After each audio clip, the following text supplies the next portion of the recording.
Actually আমাদের উমেশবাবু দেখুন, actually motor সাইকেলের গ্যারেজ আছে, এই দেখুন মোটর সাইকেল ঠিক করছে দেখুন। নিজস্ব মোটরসাইকেল গ্যারেজ বল কি তোর এটা নিজস্ব গ্যারেজ? নিজস্ব গ্যারেজ। তো বাইকটা ঠিক করতে আর কতক্ষণ লাগবে? 15 মিনিটে ঠিক হয়ে যাবে, চাপ নেই। কি সমস্যা হয়েছে বাইকটার? ইঞ্জিনে অয়েল ঢুকে গেছে। ইঞ্জিনে অয়েল ঢুকেছে? দুটো হেল্পার আছে। দুটো হেল্পার, তাই তো? এটা আর এটা হেল্পার পুরাতন এসছে। পুরনো? হ্যাঁ, সম্পূর্ণ জানে না এখন, বললাম একটা কাজ দিয়েছে আমি। আচ্ছা, ও এখন এটা শিখছে তাই তো? হ্যাঁ শিখছে, ওটা ফেটে গেছে, ওকে ঠিক করতে বললাম।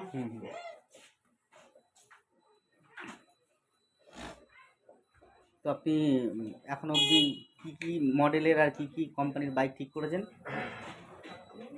গাড়ির নাম জানি, ওটা বলিস না। নাম জানি না, গাড়ি বাগান চালু আছে। হ্যাঁ, না না হয়েছে, বাইক ঠিক করা হয়ে গেল। ঠিক করে বলতে চলছে, ওকে দিই। আমার একটু ঠান্ডা লেগেছে, মাত্রা ভালো রয়েছে, সাইলেন্ট খেয়ে নেবো, তারপর দেখছি।